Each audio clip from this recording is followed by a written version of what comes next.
പ്രിയപ്പെട്ട ബാണിക്കർ ഗ്രൂപ്പ് അംഗങ്ങളെ, നമ്മൾ ആഴ്ചതോറും സംഘടിപ്പിക്കുന്ന പലവിധ പ്രോഗ്രാമുകളുണ്ട്. അതിൽ വളരെ പ്രധാനപ്പെട്ട ഒന്നാണ് പാരന്റിങ്, രക്ഷാകർതൃത്വം. നമുക്ക് ആധുനിക ലോകത്ത് തന്മാത്രാ കുടുംബങ്ങളും കുട്ടികൾ അരക്ഷിതരായി പോകുന്ന അവസ്ഥയൊക്കെ ഇപ്പോൾ പ്രത്യേകമായിട്ടും സംജാതമാവുന്നുണ്ട്. അത് മാനവിക സമൂഹത്തിൽ സാംസ്കാരിക ശൈഥില്യത്തിനും കുട്ടികളുടെ വികാസത്തിനും ഒക്കെ ചെറിയ തോതിലുള്ള വിഘാതങ്ങൾ സൃഷ്ടിക്കുന്നുണ്ട്. അതിൽ നിന്നും നമുക്ക് എങ്ങനെ മറികടക്കാം, മുറിച്ചു കടക്കാം എന്നതിനെ കുറിച്ച് KPR നാഥൻ ഇന്ന് അവതരിപ്പിക്കുന്ന പാരന്റിങ് സെഷനിലൂടെ അദ്ദേഹത്തിന്റെ ചിന്തകൾ പങ്കുവെക്കുന്നു. ശ്രീ KPR നാഥൻ ഈ രംഗത്ത് പരിശീലനം സിദ്ധിച്ച ഒരു ട്രെയിനറാണ്. അദ്ദേഹമാണ് ഇന്നത്തെ ഈ വിഷയത്തിൽ നമ്മളോട് സംവദിക്കുന്നത്. എല്ലാവരെയും ഈ പ്രോഗ്രാമിലേക്ക് ഹൃദയപൂർവ്വം ക്ഷണിക്കുന്നു. ഒപ്പം ഈ പ്രോഗ്രാം റിസോഴ്സ് പേഴ്സണായി പ്രവർത്തിക്കുന്ന KPR നാഥനെ ആദരപൂർവ്വം ഈ പ്രോഗ്രാം തുടങ്ങുന്നതിലേക്കായി ക്ഷണിക്കുന്നു. ഇതോടൊപ്പം പ്രോഗ്രാം ഹോസ്റ്റിംഗ് ചെയ്യുന്ന സജീർ, അതുപോലെ ഷഫീന, മറ്റ് അംഗങ്ങൾ, പ്രേക്ഷകരായി വന്നു ചേർത്തിട്ടുള്ള എല്ലാ ബഹുമാന്യ സുഹൃത്തുക്കളെയും ഒപ്പം സ്വാഗതം ചെയ്യുന്നു. പ്രോഗ്രാമിലേക്ക് KPR നാഥനെ ഹൃദയപൂർവ്വം ക്ഷണിക്കുന്നു. Thank you Suresh mister. ബാണിക്കർ ഗ്രൂപ്പിലെ അഡ്മിൻ ഗ്രൂപ്പ്, അതുപോലെ തന്നെ ഇവിടെ സന്നിഹിതരായിട്ടുള്ള എല്ലാവരും, പിന്നെ ഇതിന്റെ പിന്നിലുള്ള ശില്പികൾ, എല്ലാവർക്കും എൻ്റെ ഹൃദയംഗമായ നന്ദി ആദ്യം തന്നെ രേഖപ്പെടുത്തുകയാണ്. നമുക്കറിയാം, പാരന്റിങ് എന്നത് ഒരു കടല് പോലത്തെ വിഷയമാണ്. അത് കുറച്ച് സമയത്തിനുള്ളിൽ നമ്മുടെ എൻ്റെ ചില ശിഥില ചിന്തകൾ ഒന്ന് നിങ്ങളുമായി ഷെയർ ചെയ്യാം എന്ന് മാത്രമാണ് ആഗ്രഹിക്കുന്നത്. നമുക്ക് മുന്നോട്ട് പോകാം. അപ്പൊ ഞാൻ ആദ്യം അങ്ങോട്ട് ഒരു ചോദ്യം ചോദിക്കാനാണ് ആഗ്രഹിക്കുന്നത്. What is parenting? അപ്പൊ ആരെങ്കിലും ഒന്നുണ്ടാക്കും, ഓരോ മിനിറ്റ് എടുത്തിട്ട് അതിൽ എന്നെ ഒന്ന് സഹായിച്ചാൽ ഏറ്റവും നല്ലതായിരിക്കും. നമുക്കൊരു ഇന്ററാക്ഷനായിട്ട് അങ്ങോട്ട് പോകാം, മുന്നോട്ട് പോകാം. ഞാൻ തന്നെ ഇങ്ങനെ ഒരു മൈക്ക് പ്രസംഗം ആവണ്ട. കുട്ടികളെ അവരുടെ പൂർണ്ണമായ കഴിവുകളിലേക്ക് വളർത്തിയെടുക്കുകയും സമൂഹത്തിന് അനുയോജ്യമായ രീതിയിൽ വികസിപ്പിച്ചെടുക്കുകയും ചെയ്യുന്ന പ്രക്രിയക്ക് പാരന്റിങ് എന്ന് ചുരുക്കത്തിൽ പറയാമെന്ന് എനിക്ക് തോന്നുന്നു. Good, very good. Thank you very much. അതിനപ്പുറത്തേക്കൊന്നുമില്ല, അത് തന്നെയാണ് സാധനം. Parenting simply means nurturing of children. ഇത്രയേ ഉള്ളൂ സാധനം. കുട്ടികളെ നമ്മുടെ നാടൻ ഭാഷയിൽ പറഞ്ഞാൽ മക്കളെ പോറ്റാൻ പഠിക്കുക. നല്ല പൗരന്മാരെ വളർത്തിയെടുക്കുന്നതിന് ആവശ്യമായ ചുറ്റുപാടുകൾ ഉണ്ടാക്കി കൊടുക്കുക. ഇതൊക്കെ തന്നെയാണ് നമുക്ക് പാരന്റിങ്ങിന്, വാട്ട് ഈസ് പാരന്റിങ് എന്ന് പറഞ്ഞാൽ ഉള്ളത്. It is an arts and science of nurturing children. ഇതൊരു സയൻസ് ആണ്, ഒപ്പം ഒരു കലയാണ്. അപ്പൊ കുട്ടികളെ ശരിയായ രീതിയിൽ സാമൂഹിക നന്മക്ക് ഉതകുന്ന രീതിയിൽ, അല്ലെങ്കിൽ തനിക്ക് തന്നെ തന്റെ കുടുംബത്തിന് തന്നെ ഉതകുന്ന രീതിയിൽ, നല്ല രീതിയിൽ നല്ലൊരു സിറ്റിസണായി വളർത്തിയെടുക്കുന്നതിന് ആവശ്യമായ കലയും സാഹിത്യവുമാണ് പാരന്റിങ് എന്ന് ചുരുക്കി പറയാം നമുക്ക്. ഇനി അങ്ങനെയാണെങ്കിൽ വൈ പാരന്റിങ്?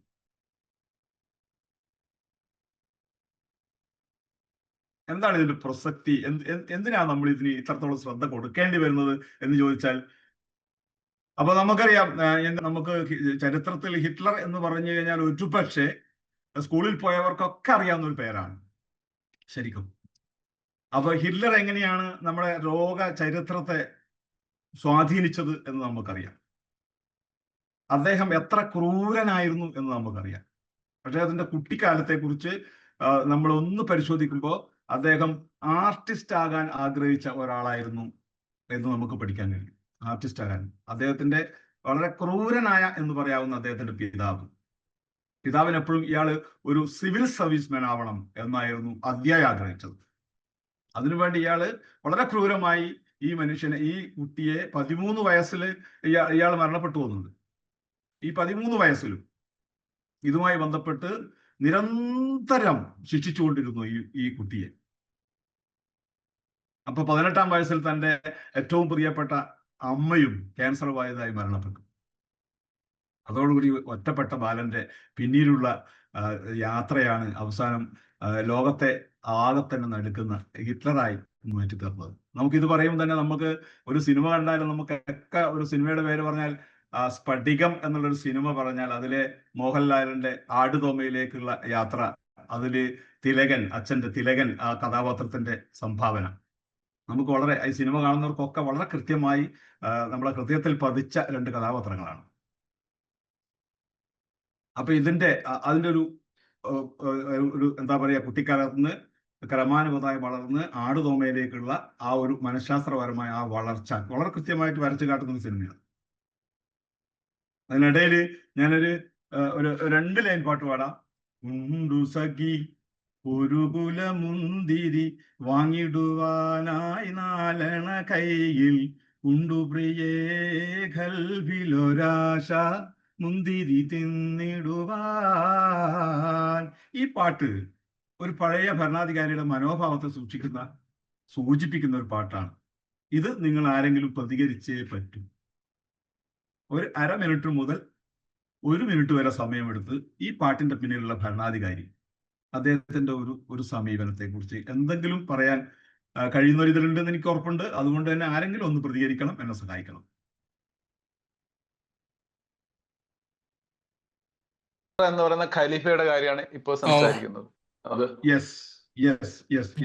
ആരാ പറഞ്ഞത്? അത് നമ്മുടെ സജീർ താവൂട്ട്. Okay Sajeer sir, thank you very much. Umar, ഖലീഫ ഉമ്മർ പിന്നെ ഭരണാധികാരിയാണ്. ഭരണാധികാരിയുടെ അധികാരത്തെ കുറിച്ച് നമ്മൾ പറയേണ്ട കാര്യമല്ലോ. അപ്പൊ അദ്ദേഹത്തിന് ഒരു കുല മുന്തിരി വാങ്ങാൻ എൻ്റെ അടുത്ത് 4 കയ്യിലുണ്ട് എന്ന് ഭാര്യയോട് പറയുന്ന ഒരു പാട്ടാണ്. അത് ഭരണാധികാരി പിന്നെ എത്ര ലാളിത്യമുള്ള ആളായിരിക്കണം എന്നതിന്റെ വലിയൊരു സൂചനയാണ്. നമുക്ക് പഴയൊരു ഭരണാധികാരി എന്ന് ഞാൻ പറഞ്ഞ ഖലീഫ ഉമറിനെ ഉദ്ദേശിച്ച് തന്നെയാണ്. Thank you sir, thank you once more, thank you very much. പിന്നെ നമുക്കറിയാം 2005 മുതൽ 2010 വരെ പിന്നെ ഉറുഗ്വ ഭരിച്ച ഒരു പ്രസിഡന്റ് ഉണ്ടായിരുന്നു. അദ്ദേഹത്തിന്റെ പ്രസിഡന്റിന്റെ ശമ്പളത്തിന്റെ ഭൂരിഭാഗവും അദ്ദേഹത്തിന് ചാരിറ്റബിൾ പ്രവൃത്തിക്ക് പോയി അദ്ദേഹത്തിന്റെ താമസിച്ച പ്രസിഡൻഷ്യൽ ഹൗസിൽ താമസിക്കാതെ തന്റെ ചെറിയ ഫാമിലായിരുന്നു അദ്ദേഹം ഈ തന്റെ ജീവിതം കഴിച്ചു കൂട്ടിയത് 5 വർഷക്കാലം. അത്ര ലളിതമായ ജീവിതം. അപ്പൊ അതിന്റെയൊക്കെ പിന്നിൽ നമ്മൾ പഠിച്ചു വന്നു കഴിഞ്ഞാൽ അദ്ദേഹത്തിന് കിട്ടിയ കുട്ടിക്കാലത്തെ കൃത്യമായ എന്താ പറയാ ഗൈഡ് ലൈൻസ് ആണ് എന്ന് വളരെ കൃത്യം. അപ്പൊ ഈ രീതിയിൽ കുട്ടികളെ വളരെ ഏറെ ശ്രദ്ധിക്കേണ്ട ഒരു പ്രാധാന്യം നമ്മൾ ബോധ്യപ്പെടുന്നതാണ് ഇതൊക്കെ തന്നെ. പിന്നെ മറ്റൊരു പഴയ ആളുകൾ, അതായത് പിന്നെ പഴയ തലമുറയുടെ ആളുകൾ, മുതിർന്ന ആളുകൾ കുട്ടികൾക്ക് സ്വപ്നം കൊടുക്കുന്ന കാര്യത്തിൽ പിശുക്കുണ്ടായിരുന്നു, അല്ലെങ്കിൽ അറിവില്ലായ്മ കൊണ്ടോ എന്തുകൊണ്ടോ ഇന്നത്തെ രീതിയിലുള്ള ആ ഒരു സ്വപ്നം പിന്നെ ജനിപ്പിക്കുന്ന രീതിയിലുള്ള സമീപനം അവരുടെ ഉണ്ടായില്ല എന്ന്. അത് വളരെ പ്രസക്തമായ ഒരു കാര്യമാണ് ചന്ദ്രൻ മാഷ് പറഞ്ഞത്.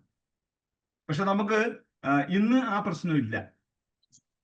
പണ്ടുണ്ടായിരുന്നു. അതിനെനിക്ക് പിന്നെ വളരെ പ്രധാനപ്പെട്ട ഒരു കാര്യം പറയാനുള്ള, ഇന്നലെ തന്നെ ഞാനത് ഒരുപാട് രീതിയിലേക്ക് വളർന്നു വരാനുള്ള സാധ്യത ഉണ്ടാകുമ്പോഴും ഇവരുടെ ഈ ചൈൽഡ് ട്രോമ അത് പരിഹരിക്കാതെ മുന്നോട്ട് പോയാൽ അത് വലിയ പ്രത്യാഘാതങ്ങൾ ഉണ്ടാക്കുന്ന രീതിയിലുള്ള വളരെ വിപരീത ഫലങ്ങൾ ഉണ്ടാക്കാൻ ഉതകുന്ന മനുഷ്യന്മാരായി വളരുകയും അത് ലോകത്താകമാനം നമ്മൾ ഇന്നത്തെ ഒരു ലോകത്തെ ഒരു ലീഡറായി ആര് എന്താവും എന്നൊക്കെ പറയാൻ കഴിയില്ല ഇന്നത്തെ കുട്ടികൾ.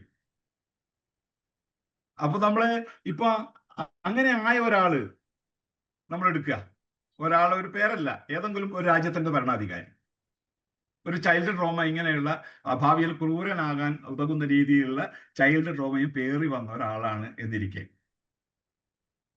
അപ്പൊ ഒരു വലിയ രാജ്യത്തിന്റെ അല്ലെങ്കിൽ വലിയ അധികാരങ്ങളും വലിയ പിന്നെ സൈന്യങ്ങളൊക്കെ ഉള്ള ഒരുപാട് രാജ്യങ്ങൾ നമ്മുടെ മുമ്പിലുണ്ട്.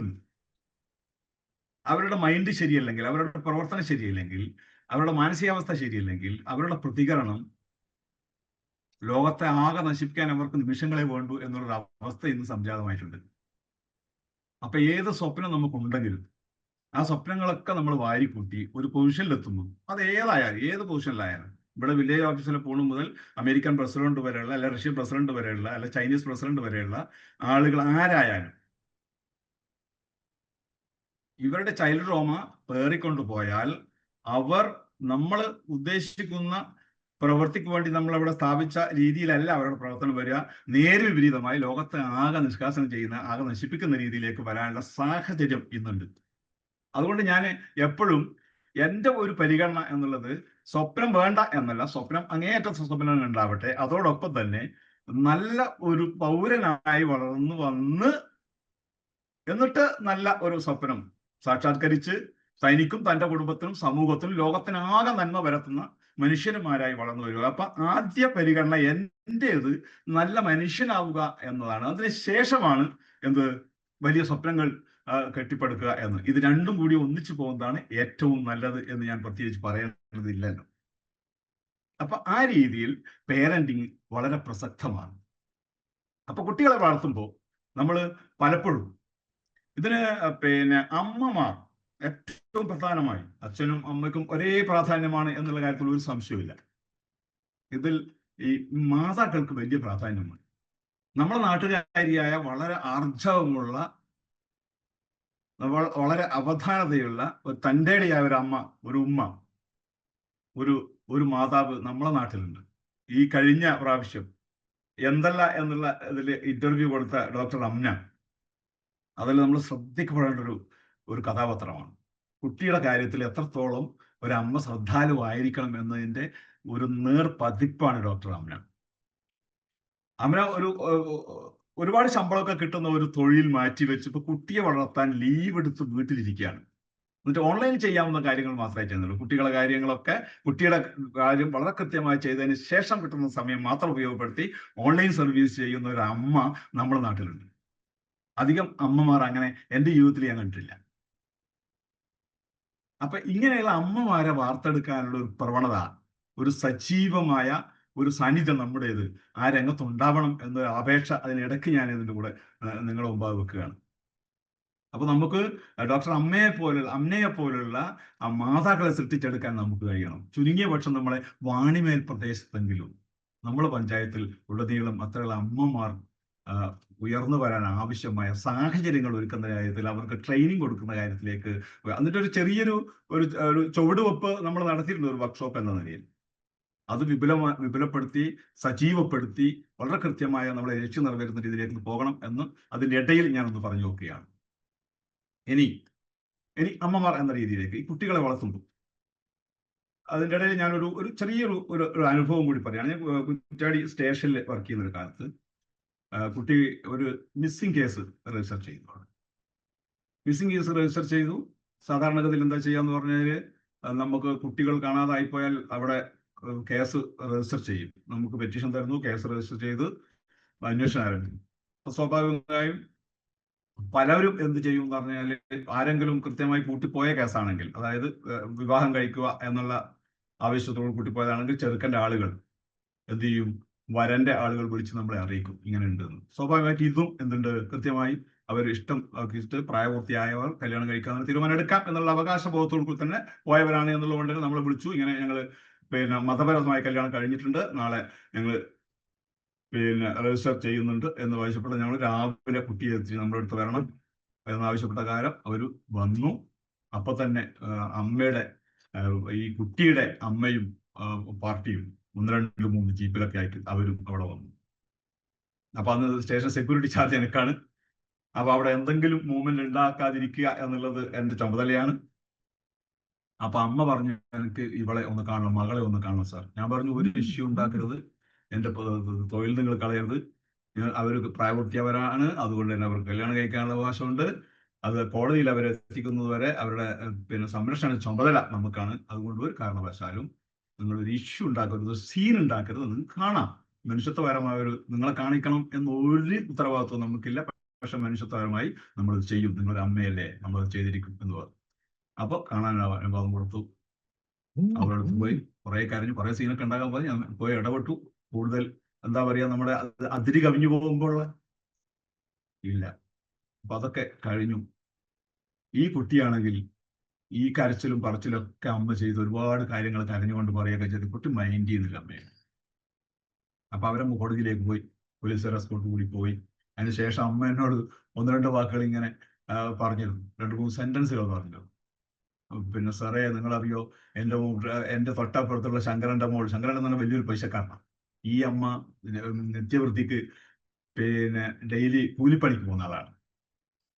തൊഴിലുറപ്പിനും മറ്റും കൂലിപ്പണിക്ക് പോകുന്ന ആളാണ്. അപ്പൊ ആ കൂലിപ്പണി എടുത്തിട്ട് എൻ്റെ മോക്ക് ഞാൻ പളപളാ തിളങ്ങുന്ന, അതായത് ശങ്കരന്റെ മോൾ ഇടാത്തതിനേക്കാളും നല്ല ഉടുപ്പ് ഞാൻ വാങ്ങി കൊടുക്കുന്നുണ്ട്. ശങ്കരന്റെ മോക്ക് പിന്നെ പാദസരം പിന്നെ വെള്ളിയുടേതാണ്. എൻ്റെ മോക്ക് ഞാൻ സ്വർണത്തിന്റെ ആമാശം സാറേ വാങ്ങിക്കൊടുത്തത്. എന്നിട്ടാ അവളത് എന്നോട് ചെയ്തത്. അപ്പൊ ഞാൻ ചോദിച്ചത്, നിങ്ങൾ ഇങ്ങനെ ആ കുട്ടീനെ നിങ്ങൾ സമയം കിട്ടുമ്പോൾ നിങ്ങൾ കെട്ടിപ്പിടിച്ച് മൂർധാവിൽ ഉമ്മ കൊടുക്കാറുണ്ടോ? കുട്ടിക്കാലത്തെ അങ്ങനെ ഒരു ശീലം ഉണ്ടേനോ? ഏടുന്ന സാറേ അതിലുള്ള സമയവും ഈറ്റികളെ പോറ്റണ്ടേ, അതിന്റെ നെട്ടോട്ടല്ലേ. നോക്കണം നിങ്ങൾ. അമ്മക്കറിയാത്തത് കൊണ്ടാണേ ശരിക്കും. അതിന് ഇത്ര സമയം വേണം? അതിനെന്തെങ്കിലും ചെലവുണ്ടോ? കുട്ടികളെ സമയം കൃത്രിമമായി, അതായത് ബോധപൂർവം സമയമുണ്ടാക്കി കുട്ടികളെ നമ്മൾ ഷെയ്ക്ക് ഹാൻഡ് ചെയ്യുകയോ പുറത്ത് തലകൊടുക്കുകയോ കെട്ടിപ്പിടിക്കുകയോ ഉമ്മ കൊടുക്കുകയോ ഇതൊക്കെ നമ്മൾ മനഃപൂർവ്വം സാഹചര്യങ്ങൾ ഉണ്ടാക്കി ചെയ്തിരിക്കണം. ഇല്ലെങ്കിൽ പുറത്തുള്ളവരെ ചെയ്യും, പ്രത്യേകിച്ച് പെൺകുട്ടികളാവും. അപ്പൊ ഇത് പറയുമ്പോൾ നമുക്ക് പിന്നെ പറയാനുള്ളൊരു പ്രധാന ഒരാളെ പരിചയപ്പെടാനുണ്ട് ശരിക്കും. അതിനു മുമ്പ് നമുക്ക് ഈ പാരന്റിങ് എന്ന് പറയുന്നത് ഏതൊക്കെ രീതിയിലുണ്ട് എന്ന് ഒന്ന് പരിചയപ്പെട്ടു പോകാം. അതിൽ ഏറ്റവും ഒന്നാണ് അതോറിറ്റേറ്റീവ് എന്ന്. അതോറിറ്റേറ്റീവും അതോറിറ്റേറിയനും പെർമിസീവും നെഗ്ലക്ട്ഫുള്ളും. ഇത് പാരന്റിങ് സ്റ്റൈലിലെ ഈ ഡിയാന ബാംബ്രിൻഡ് എന്ന് പറയുന്ന ഒരു ശാസ്ത്രജ്ഞയുണ്ട്, ഒരു ന്യൂറോ സയന്റിസ്റ്റ്. മൂപ്പരുടെ ഒരു ഗവേഷണ ഫലമായി മൂപ്പര് കണ്ടെത്തിയതാണ് ഈ മൂന്നെണ്ണം. ആദ്യത്തെ പെർമിസീവ് വരെയുള്ള, പിന്നെ നെഗ്ലക്ട്ഫുൾ ഒന്ന് അതിലൂടെ കൂട്ടിച്ചേർത്തതാണ്. ഇത് അമേരിക്കക്കാരിയാണ്, സൈക്കോളജിയിലാണ് അത് പിന്നെ റിസർച്ച്. അതിന്റെ ഫലമായിട്ട് അവര് പുറത്തുവിട്ട അവരുടെ എന്താണ് റിസർച്ചിന്റെ ഫലത്തിന്റെ ഭാഗമായി ഇങ്ങനെ പാരന്റിങ് സ്റ്റൈല് 4 എണ്ണമായിട്ടാണ് അവർ പറയുന്നത്. ഡിയാന ബോംബ്രിൻഡ്. അതിൽ ഏറ്റവും പ്രധാനപ്പെട്ട അയാൾ പറയുന്നത് അതോറിറ്റേറ്റീവ് പാരന്റിങ്. അതോറിറ്റേറ്റീവ് പാരന്റിങ് എന്ന് പറയുന്നത് ശരിക്കും പിന്നെ അംഗീകാരമൊക്കെ കൊടുത്തുകൊണ്ട് തന്നെ, എന്നാൽ അവരെ കേട്ടുകൊണ്ട്, എന്നാൽ കൃത്യമായ ലിമിറ്റേഷൻസ് വെച്ചുകൊണ്ട് ഉള്ളൊരു സമീപനമാണ്. അവരെ കേൾക്കും, കൃത്യമായി അവരെ എന്നത് ചെയ്യരുത് എന്ന് പറയുന്നതിന്റെ കൃത്യമായ കാരണം പറഞ്ഞു കൊടുക്കും. ചിരിച്ചുകൊണ്ടാവും, ചിലപ്പോൾ ഗൗരവത്തിലാവാം. ഇപ്പൊ ഒരു ഉദാഹരണത്തിന് നമ്മുടെ ഒരു ടീനേജുകാരൻ വന്ന് അച്ഛനോട് പറയാണ്, അല്ല അമ്മയോട് പറയാണ്, എനിക്കിന്ന് ഒരു ലേറ്റ് നൈറ്റ് പാർട്ടി ഉണ്ട്, ഒരു 12-1 മണിയൊക്കെ ആവും തിരിച്ചു വരാൻ എന്ന് പറയുന്നു. അപ്പൊ നമ്മൾ അങ്ങനെ കുട്ടിയോട് പറയുന്നു, ശരിയാണ്, നീ സ്വാഭാവികമായും നിന്റെ പ്രായം അതാണ്, നിന്റെ കൂട്ടുകാരെയൊക്കെ അവിടെ ഉണ്ടാവും, ഇതൊക്കെ ശരിയാണ്, നിനക്ക് പോകുകയും ചെയ്യാം. പക്ഷെ നിന്റെ പ്രായത്തിൽ 1-1:30 വരെ നിൽക്കാൻ പറ്റും. 10 മണി അല്ലെങ്കിൽ 10:30 മാക്സിമം തിരിച്ചു വരണം, കൃത്യമായ ലിമിറ്റേഷൻ.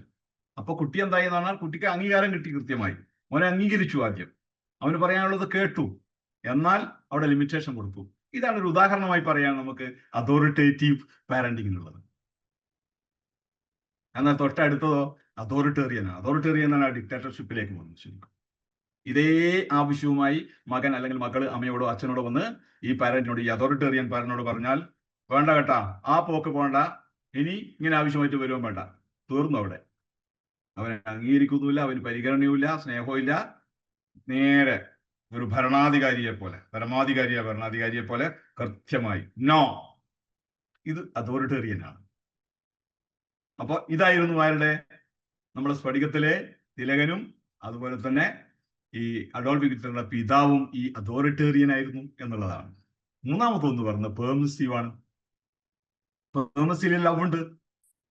അവര് നമ്മൾ ചോദിക്കുകയൊക്കെ ചെയ്യും, ഓ നമ്മളെല്ലാം സമ്മതിക്കും, ഓക്കെ നീ പോയിട്ട് വാ. ലിമിറ്റേഷൻസ് കുറവായിരിക്കും, അംഗീകാരവും സ്നേഹമൊക്കെ നമ്മൾ കൊടുക്കും, ലിമിറ്റേഷൻസ് കുറവായിരിക്കും. ഇതും കുറച്ച് ദോഷം ചെയ്യുന്നത് തന്നെയാണ്.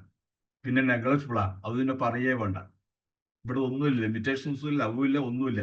കുട്ടികൾക്ക് അച്ഛനോട് അല്ലെങ്കിൽ അമ്മയോട് ചോദിക്കണം എന്നുള്ള മനോഭാവേ, അങ്ങനെയുള്ള മെസ്സേജ് നമ്മൾ മുൻകാലത്ത് കൊടുത്തിട്ടുണ്ടാവില്ല. ഇതൊന്നും ഞങ്ങളെ ബാധിക്കുന്ന പ്രശ്നമല്ല പാരന്റ്സിന്, അതൊക്കെ നിങ്ങൾ ഇഷ്ടം പോലെ എന്നുള്ള രീതിയിൽ, അതായത് നടന്നയില തെളിക്കുക എന്ന് പറയുന്നതല്ലേ, നടന്നയില തെളിക്കുക.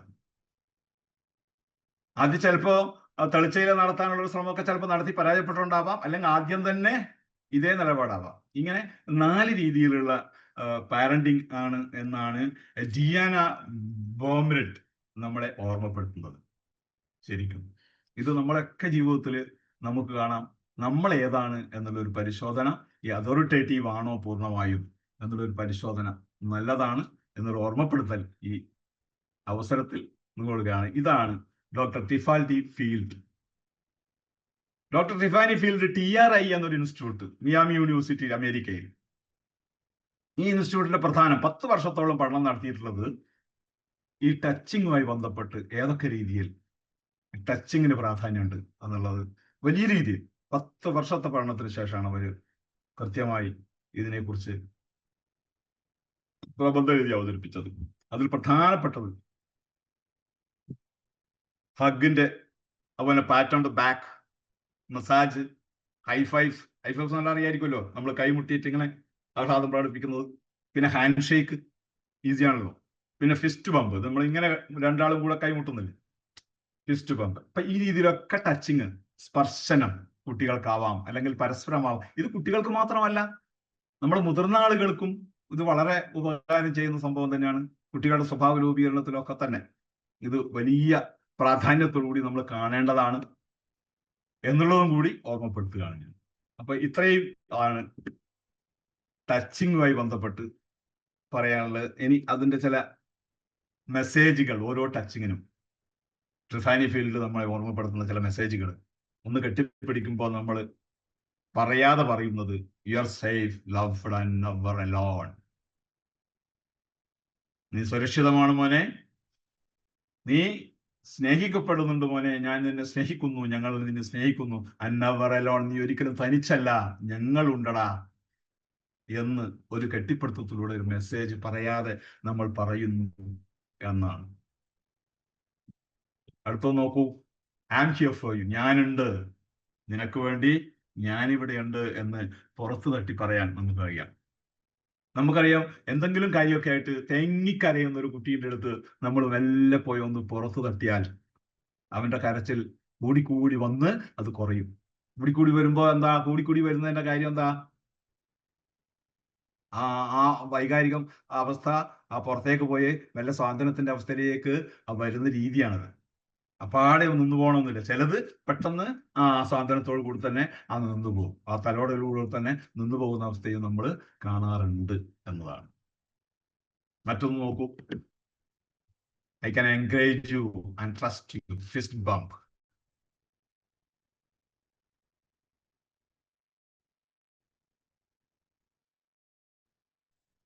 അപ്പൊ I can encourage you and trust you, നിന്നെ വിശ്വസിക്കാൻ എനിക്ക് കഴിയും, നിന്നെ എനിക്ക് വിശ്വാസമുണ്ട്, നിന്നെ പ്രചോദിപ്പിക്കാൻ, നിന്നെ പ്രോത്സാഹിപ്പിക്കാൻ എനിക്ക് കഴിയും, ഞാനുണ്ടടാ എന്ന് പറയാതെ പറയുന്ന ഒരു ഫിസ്റ്റ് ബമ്പിലൂടെ. ഇതൊക്കെ വളരെ അർത്ഥവത്താണ്. ഇതിനൊക്കെ സമയം, എന്നാൽ ഇതിനൊന്നും നമ്മൾ 5 പൈസ മുടക്കണ്ട എന്നുള്ളതാണ് ഇതിന്റെ ഏറ്റവും വലിയ പ്രത്യേകത. നമുക്ക് വലിയ വീടുണ്ടാക്കാനും പളവള ഡ്രസ്സുകൾ വാങ്ങാനും അല്ലെങ്കിൽ സ്വർണത്തിന്റെ കൊലുസ് വാങ്ങാനും ഒക്കെ തന്നെ നമ്മൾ ഒരുപാട് പണം ചെലവഴിക്കേണ്ടി വരുമ്പോ നമുക്കൊരു മഹാനാവാൻ 5 പൈസ ചെലവ് വേണ്ട എന്നുള്ളൊരു വലിയ വിരോധാഭാസമുണ്ട്. എന്നിട്ടാണ് നമുക്ക് ചെയ്യാൻ കഴിയാത്തത്. എന്നാൽ നമുക്ക് പ്രായോഗിക ജീവിതത്തിൽ നമുക്കറിയാം, ഇതിനാണ് നമുക്ക് അറിയാം, നമുക്ക് ഒരാളെ കണ്ടാൽ ചിരിക്കാൻ വലിയ പാടാണ്. എന്നാൽ അതേ അവസരം തന്നെ വലിയ വീടുണ്ടാക്കാൻ വേണ്ടി നമ്മൾ പൈസ ഉണ്ടാക്കുന്ന വീടുണ്ടായിക്കോട്ടെ, ഞാൻ വലിയ വീടുണ്ടാക്കുന്നതിനെതിരാതൊന്നും ആരും തെറ്റിദ്ധരിക്കരുത്. പൈസ ഉള്ളവർ അത് ഉണ്ടാക്കട്ടെ, എന്റെ പരിഗണന അതല്ല എന്ന് മാത്രമേ ഉള്ളൂ. അപ്പൊ ആ രീതിയിൽ നമുക്ക് ഒരുപാട് നിസ്സാരമായ എന്ന് നമുക്ക് തോന്നി തള്ളിക്കളയാവുന്നത് പാരന്റിങ്ങിൽ വളരെ പ്രധാനപ്പെട്ടതാണ്. അപ്പൊ അടുത്തത്, I see you. I see you means I understand you. I believe in you and I am proud of you. ഇത് പലപ്പോഴും എന്താണ്, ചില ഗോൾ സെറ്റ്, ചില നേട്ടങ്ങളൊക്കെ നേടി വന്ന് നമ്മൾ പറയുമ്പോഴാണ് നമ്മൾ ഇങ്ങനെ പറയുക. അല്ലെങ്കിൽ ഒരേ അഭിപ്രായം നമ്മൾ പറഞ്ഞ് അങ്ങോട്ടും ഇങ്ങോട്ടും അംഗീകരിക്കുമ്പോഴൊക്കെയാണ് നമ്മൾ എന്ത് ചെയ്യുക, ഈ രീതിയിൽ നമ്മൾ കൈയടിക്കുക. അപ്പൊ I can see you, I believe you and I am proud of you.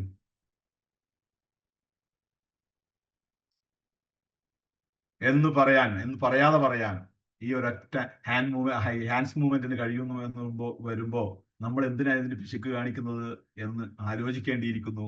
ഇങ്ങനെ ആലോചിക്കേണ്ട സമയം അതിക്രമിച്ചിരിക്കുന്നു എന്നും നമുക്ക് മനസ്സിലാക്കാം. പിന്നെ പ്രധാനപ്പെട്ട ഒന്ന് പറയാനുള്ളത് നമ്മുടെ ഹാബിറ്റ് ഫോർമേഷനെ പറ്റിയിട്ടാണ്. ഈ സ്വഭാവം എങ്ങനെ രൂപീകരിക്കപ്പെടുന്നു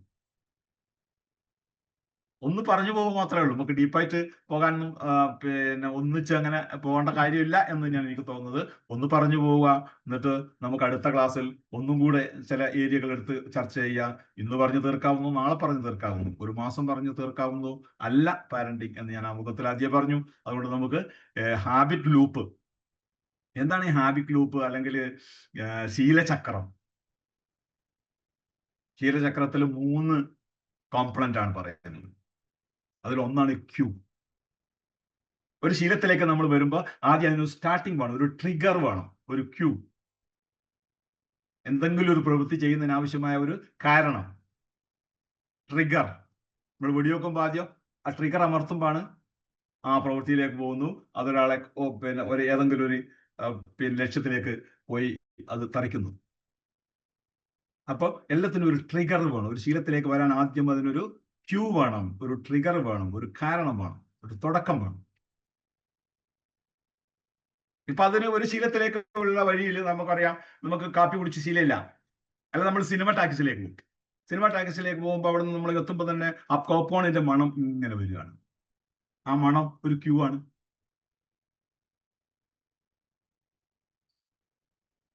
അത് വാങ്ങാനുള്ള ആക്ഷനിലേക്ക് പോകാൻ, ആക്ഷൻ എന്ന് പറഞ്ഞാൽ റുട്ടീൻ അല്ലെങ്കിൽ ആക്ഷൻ, ആ ആക്ഷനിലേക്ക് പോകാനുള്ള ഒരു ക്യൂ ആണ് അതിന്റെ മണം. അത് ആക്ഷനിലേക്ക് വന്നു, അപ്പൊ അത് റുട്ടീൻ ആവും. മൂന്നാമത്തതാണ് റിവാർഡ്. റിവാർഡ് എന്ന് പറയുന്നത് അതിന്റെ ഒരു ഫലം നമുക്ക് കിട്ടുക. അപ്പൊ തിന്നുമ്പോൾ നമുക്ക് എന്ത് കിട്ടുന്നു? അതിന്റെ രുചി നമ്മൾ ആസ്വദിക്കുന്നു. അപ്പൊ അതിന് റിവാർഡായി. ഇവിടെയൊക്കെ എഞ്ചിനായിട്ട് പ്രവർത്തിക്കുന്ന ഒരാളുടെ ഡോപ്പമിൻ, ഒരു ന്യൂറോ കെമിക്കൽ ഉണ്ട് നമുക്ക്, ഒരു ന്യൂറോ ട്രാൻസ്മിറ്ററും ഹോർമോണും ഒരേ സമയമായി വിഹരിക്കുന്ന ഒരു മൂപ്പരുണ്ട്, ഡോപ്പമിൻ. ഡോപ്പമിൻ വലിയൊരു പങ്ക് നമ്മുടെ ഈ സ്വഭാവ രൂപീകരണത്തിലും നമ്മുടെ ശീലങ്ങളിലും ഒക്കെ തന്നെ വഹിക്കുന്നുണ്ട് ഡോപ്പമിൻ. എപ്പോൾ നമ്മളെ മോട്ടിവേറ്റ് ചെയ്യുന്ന ഒരു സാധനമാണ് ഡോപ്പമിൻ. അപ്പൊ ഒരു ശീല രൂപീകരണത്തിൽ, അതായത് ആ ശീലചക്രത്തിലെ ഏറ്റവും പ്രധാനപ്പെട്ട എഞ്ചിനായി വർക്ക് ചെയ്യുന്ന മൂപ്പര്. ഇപ്പൊ ക്യൂവിന്റെ വെച്ചിലും ഈ ഡോപ്പമിൻ ഹിറ്റ് വരും, തലച്ചോറിൽ ഉത്പാദിപ്പിക്കപ്പെടും. അതുപോലെ തന്നെ റുട്ടീന്റെ കാര്യത്തിലും ഡോപ്പമിൻ പിന്നെ ഉത്പാദിപ്പിക്കപ്പെടുന്നുണ്ട്. റിവാർഡ് എന്ന നിലയിലും ഡോപ്പമിൻ, ഈ മൂന്നിലും ഡോപ്പമിന്റെ ഒരു പങ്കുണ്ട്. ഡോപ്പമിൻ സിഗ്നലിംഗ്, അത് പിന്നീട് നമ്മൾ പറയുന്നുണ്ട്. അപ്പൊ ഇങ്ങനെ ഒരു കെമിസ്ട്രിയും കൂടി വർക്ക് ചെയ്യുന്നുണ്ട്. നമ്മുടെ നമ്മുടെ മനുഷ്യന്റെ ബോഡി എന്ന് പറയുന്നത് ലോകത്തിലെ ഏറ്റവും അത്ഭുതകരമായ, ഏറ്റവും മഹത്തായ ഓട്ടോമേറ്റഡ് കെമിക്കൽ ഫാക്ടറിയാണ് മനുഷ്യ ശരീരം എന്ന് പറയുന്നത്. അപ്പൊ നമ്മൾ ചിരിക്കുമ്പോൾ അവിടെ കെമിക്കൽ ഫാക്ടറി പ്രവർത്തിക്കുന്നു, നമ്മൾ കരയുമ്പോൾ പ്രവർത്തിക്കുന്നു, നമുക്ക് എന്തെങ്കിലും ഒന്ന് തിന്നണം തോന്നുമ്പോൾ പ്രവർത്തിക്കുന്നു. അങ്ങനെ ജീവിതത്തിൽ അങ്ങോളം ഇങ്ങോളം ജനനം മുതൽ മരണം വരെ എടുക്കുമ്പോൾ ഈ ഫാക്ടറി പ്രവർത്തിച്ചുകൊണ്ടേയിരിക്കുന്നു എന്ന് മാത്രമല്ല, ഓട്ടോമേറ്റഡ് ആണ്. ഒരു സ്വിച്ച് പോലും ഇടണ്ട, അത് പ്രവർത്തിച്ചുകൊണ്ടേയിരിക്കുകയാണ്. അപ്പൊ ആ രീതിയിലുള്ള വലിയൊരു കെമിക്കൽ ഫാക്ടറിയാണ്. നമുക്ക് ദേഷ്യം വരുന്നു, നമ്മൾ കരയുന്നു, നമ്മൾ ചിരിക്കുന്നു, നമ്മൾ ഒരാളെ കൊല്ലുന്നു, നമ്മൾ ഒരാളെ സ്നേഹിക്കുന്നു, നമ്മൾ ഒരാളെ ട്രസ്റ്റ് ചെയ്യുന്നു, വിശ്വസിക്കുന്നു. ഇപ്പോഴൊക്കെ കെമിക്കൽ റിയാക്ഷൻ നടന്നുകൊണ്ടിരിക്കുന്നത് അതിന്റെ ആനുപാതികമായ കറസ്പോണ്ടിങ് ന്യൂറോ കെമിക്കൽ റിയാക്ഷൻ നമ്മളെ തലച്ചോറിൽ നടന്നുകൊണ്ടിരിക്കും. ബോഡി മുഴുവൻ അതിന്റെ പ്രത്യാഘാതങ്ങളും പ്രതിഫലനങ്ങളും ഉണ്ടാകും. അപ്പൊ അങ്ങനെ വരുമ്പോ ക്യൂ നമുക്കൊരു ഹാബിറ്റ് ലൂപ്പില്, അതായത് ഒരു ശീലം, ഇതൊരു പ്രധാനപ്പെട്ട സാധനമാണ്. നമ്മളെ അങ്ങോളം ഇങ്ങോളം ബാധിക്കുന്ന, പാരന്റിങ്ങിൽ വളരെ പ്രധാനപ്പെട്ട ഒരു സാധനമാണ് ഈ ഹാബിറ്റ് ലൂപ്പ്, ശീലചക്രം. ഒരു ശീലം ഉണ്ടാകുന്നത് ആദ്യം ഞാൻ നേരത്തെ പറഞ്ഞു, ടാക്സിലേക്ക് നമ്മൾ പോകുന്നു, അവിടുന്ന് മണക്കുന്നു. അപ്പോ നമ്മളത് വാങ്ങുക എന്നുള്ള ആക്ഷൻ റുട്ടീനിലേക്ക് വരുന്നു. അപ്പൊ അത് തിന്നുള്ള രസം കിട്ടുന്നു. ഇവിടെയൊക്കെ ഡോപ്പമിൻ അതിന്റെ പങ്ക് വഹിക്കുന്നു. പിന്നീട് നമ്മൾ എന്താവുന്നു? വീണ്ടും നമ്മൾ സിനിമ പോകുന്നു, ഇത് മണക്കുന്നു, വാങ്ങുന്നു, തിന്നുന്നു. അപ്പൊ പിന്നെന്തായി? ഇത് ശീലമായി. അപ്പൊ ഈ 3 ഘടകങ്ങൾ അതിൽ വർത്തിച്ചു, കൃത്യമായ ശീലത്തിലേക്ക് വരുന്നു.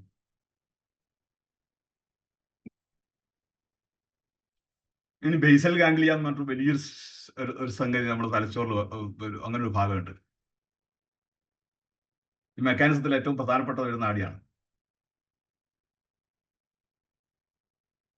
ബേസൽ ഗാംഗ്ലിയയിലാണ് നമ്മുടെ ശീലമായി മാറിയ ഒരു സാധനം.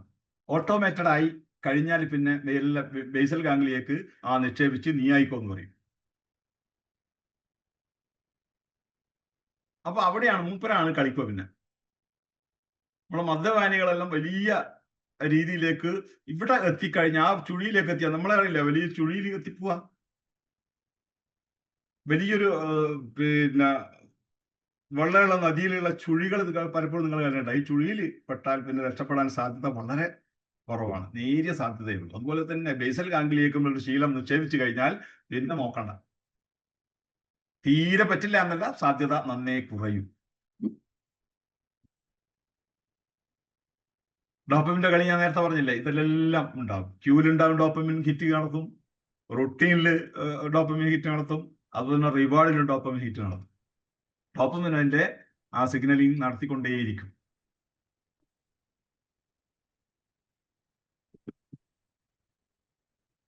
പ്രിഫ്രണ്ടൽ കോർട്ടക്സിന്റെ പ്രാധാന്യം എന്ന് പറയുന്നത്, മൂപ്പര് ബോധപൂർവമായ തിങ്കിങ് ബ്രെയിൻ എന്നാണല്ലോ മൂപ്പര് അറിയപ്പെടുന്നത്. അപ്പോ മൂപ്പര് ബോധപൂർവമായ ആദ്യം, നമ്മൾ നേരത്തെ സിനിമേന്റെ പറഞ്ഞില്ലേ, സിനിമ കാണാൻ പോകുമ്പോൾ നമ്മള് പോപ്കോൺ വാങ്ങി തിന്നു എന്നുള്ളത് ആദ്യം മൂപ്പരുടെ ഒരു ഇതാണ്. നമുക്ക് തിന്നുകളിയ എന്നുള്ളത് ബോധപൂർവമായ മൂപ്പരുടെ ഒരു തീരുമാനത്തിന്റെ ഭാഗമാണ് നമ്മളിത് വാങ്ങി തിന്നുക. എന്നാൽ പോകെ പോകെ ഇതാരുടെ അടുത്തെത്തും? മറ്റേ ആളുടെ കയ്യിലെത്തും. ഇനി ഞാനായിക്കോളും എന്ന് പിന്നെ മൂപ്പര് നോക്കണ്ട, പ്രിഫ്രണ്ടൽ കോർട്ടക്സ് നോക്കണ്ട, തിങ്കിങ് ബ്രെയിൻ്റെ അടുത്ത് വിട്ടു. അത് കഴിഞ്ഞ് ബേസൽ ഗാംഗ്ലിയയില് നിക്ഷേപിച്ചു കഴിഞ്ഞാൽ മൂപ്പരായിക്കും. മദ്യപാനത്തിന്റെ ഒക്കെ വലിയൊരു പ്രശ്നം ഇവിടെ കിടക്കുന്നത്. പിന്നെ നമ്മൾ അറിയാതെ ഓട്ടോമേറ്റഡ് ആണ്. പിന്നെ പ്രിഫ്രണ്ടൽ കോർട്ടക്സിനോട് എന്തില്ല, മൂപ്പർക്കാടെ റോളേ ഇല്ല. ഇനി പ്രിഫ്രണ്ടൽ കോർട്ടക്സ് വിചാരിക്കണം എനിക്ക് നിർത്തണം എന്നൊരു ബോധം ഉണ്ടായാൽ പോലും നിർത്താൻ കഴിയാത്ത രീതിയിലേക്ക്, വിഡ്രോവൽ സിൻഡ്രോം എന്നൊക്കെ പറയുന്ന രീതിയിലേക്ക് തീരെ പറ്റില്ല എന്നുള്ള അവസ്ഥയിലേക്ക് എത്തുന്ന മദ്യപാനികളെയും, അതുപോലെ പല രോഗങ്ങളും, ഈ അഡിക്ഷൻ, ഈ എന്താ പറയാ, നമ്മുടെ മൊബൈൽ അഡിക്ഷൻ ഒക്കെ അതിന്റെ ഭാഗമായി വരുന്ന സാധനമാണ്. ഗാംഗ്ലിയയിലേക്ക് പെട്ടെന്ന് പോകാൻ പറ്റുന്ന ഒരു സാധനമാണ് മൊബൈൽ അഡിക്ഷൻ. ഇത് വലിയ അപകടം ഉണ്ടാക്കും സാധനം. ഇത് എന്ത് ചെയ്യാൻ കഴിയും എന്നുള്ളതിനെ കുറിച്ച് വലിയൊരു അലേർട്ട്നെസ് നമ്മുടെ ഭാഗത്ത് വേണം എന്നുള്ളതാണ് ഇടക്ക് സൂചിപ്പിക്കാനുള്ളത്. പിന്നെ അതിനോട് ഒന്നിച്ച് കൂട്ടി പറയാനുള്ള ഒരു സാധനമാണ് ബ്രേക്കിംഗ് ഹാബിറ്റ്. ഇപ്പൊ ഇതിനെ എങ്ങനെ ഈ ഹാബിറ്റിനെ മാറ്റിക്കളയാം? എളുപ്പമുള്ള ഒരു സാധനം പകരം വെക്കലാണ്. പക്ഷെ അത് പലപ്പോഴും 2 ശീലങ്ങളായി മാറും. നമ്മൾ പുകവലിക്കുമ്പോൾ കുരുമുളക് തിന്നിട്ട് പെട്ടുപോയ കുറെ ആളുകളുണ്ട്.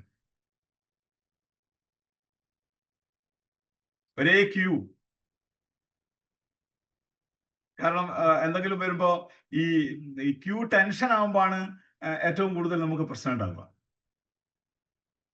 ടെൻഷൻ വരുമ്പോഴെല്ലാം മദ്യപിക്കുന്ന ആളുകളെ നമുക്ക് കിട്ടുക. അങ്ങനെ ആദ്യം ടെൻഷൻ വന്നടിക്കും, ഇപ്പൊ ടെൻഷന്റെ ഇത് കൂടിക്കൊണ്ടിരിക്കും, പിന്നെ ഇത് അടിച്ചുകൊണ്ടിരിക്കും, പിന്നെ നമ്മൾ നേരത്തെ പറഞ്ഞ ബേസൽ ഗാംഗ്ലിയൽ സാധനം പോവും, പിന്നെ ടപ്പേ.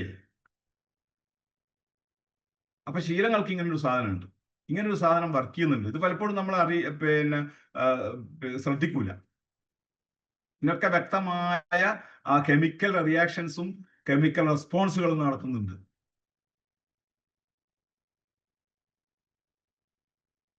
അപ്പൊ ഹാബിറ്റ് ബ്രേക്ക് ചെയ്യണമെങ്കിൽ, നമ്മുടെ ശീലം മാറണമെങ്കിൽ എന്ത് ചെയ്യണം? ഇതേ ക്യൂ വെച്ചുകൊണ്ട്, പിന്നെ അതുപോലെ തന്നെ അതിന്റെ റിവാർഡും അതുപോലെ തന്നെ. ഇപ്പൊ പുകവലിക്കുന്ന അതേ രസം കുരുമുളക് തിന്നാൽ കിട്ടുമെങ്കിൽ നല്ലതാണ്. പുകക്ക് പകരം നമുക്ക് കുരുമുളകാക്കാം. ക്രമേണ അതിനെ നമുക്ക് സബ്സ്റ്റിറ്റ്യൂട്ട് ചെയ്യാം. എന്നാൽ ഇത് രണ്ടുമായി പോകുന്ന ആളുകളുടെ പറഞ്ഞു ചിരിക്കുന്ന അവസ്ഥ. കുറെ ആളുകളുടെ ഇപ്പൊ ഞാനൊക്കെ പണ്ട് പുകവലിക്കായിരുന്നു. ഞാൻ ശരിക്കും ഒരു 10-20 വർഷമായി നിർത്തിയിട്ട് 6ാം ക്ലാസ് പഠിക്കുമ്പോൾ 11ാം വയസ്സിൽ പുകവലി തുടങ്ങിയാണ് ഞാൻ. എന്നിട്ട് കുറേ വലിച്ചു. 10-35 വയസ്സ് എങ്ങാണ്ടായെന്ന് തോന്നുന്നു. 36 38 ഞാൻ നിർത്തുന്നത്. 38 20 വർഷം മുമ്പെയാണ് നിർത്തിയത്. 2.5 പേക്ക് വിൽസ് വലിച്ചോണ്ടിരിക്കുമ്പോഴാണ് നിർത്തിയത്. ടപ്പേന്ന് കണ്ട് നിർത്തിയതാണ്. തീരുമാനം കുറച്ച് മുമ്പേ എടുത്തിരുന്നു, നിർത്തണം. വലിക്കുമ്പോൾ നല്ല ആസ്വദിച്ച് തന്നെ വലിച്ചിരുന്നു. അതിന് എന്നെ സഹായിച്ചത് എനിക്ക് തോന്നുന്നത് ഓഷോയാണെന്ന് തോന്നുന്നു. ഓഷോയുടെ ഒരു ബുക്കിലാണ് വളരെ ആസ്വദിച്ച് ചെയ്യണം എന്ന് മൂപ്പര് പറഞ്ഞ ആ ഒരു ഇത് ഫോളോ ചെയ്തിട്ടാണ് നിർത്താൻ കഴിഞ്ഞത്. മദ്യപാനം ഉണ്ടായിരുന്നു. 8.5 വർഷമായിട്ട് നിർത്തിയിട്ട് അതേ രീതിയിൽ തന്നെ ആസ്വദിച്ച് കേൾക്കുകയും പിന്നെ അതിന് ഇതൊക്കെ എന്റെ ശരിക്കും എന്റെ പിതാവ് കഴിക്കുമായിരുന്നു. അതാണ് പാരന്റിങ്ങിന്റെ കാര്യത്തിലേക്ക് വരുമ്പോ പിതാവ് കഴിക്കുമായിരുന്നു. ശരിക്കും പ്രചോദനമായത് പിതാവാകാം എന്ന് തന്നെയാണ് എനിക്ക് തോന്നുന്നത്. പക്ഷെ പിതാവിന് നിർത്തിക്കളയാനുള്ള സ്വഭാവം ഉണ്ടായിരുന്നു മൂപ്പർക്ക്. അതിൽ തന്നെയായിരിക്കണം എനിക്കും കിട്ടിയത് എന്ന് ഞാൻ വിചാരിക്കുകയാണ്.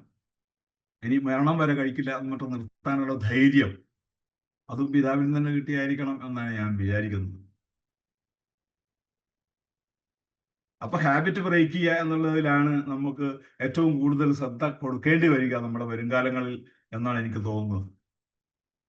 അതുപോലെ തന്നെ ഹാബിറ്റ് ലൂപ്പിന്റെ ഒരു സമയപരിധി, ഒരു ടൈം ഫ്രെയിം നമ്മൾ സാധാരണഗതിയിൽ ഒരു മിത്ത് പറഞ്ഞു കേൾക്കാറുണ്ട്. 21 ദിവസം കൊണ്ട് നമുക്ക് പുതിയ ശീലം ഉണ്ടാക്കാമെന്നും പഴയത് വേണമെങ്കിൽ നമുക്ക് മാറ്റാനെങ്കിൽ ഏറ്റവും ചുരുങ്ങിയത് 21 ദിവസം പിടിക്കും എന്നൊക്കെ പറയുന്നത്.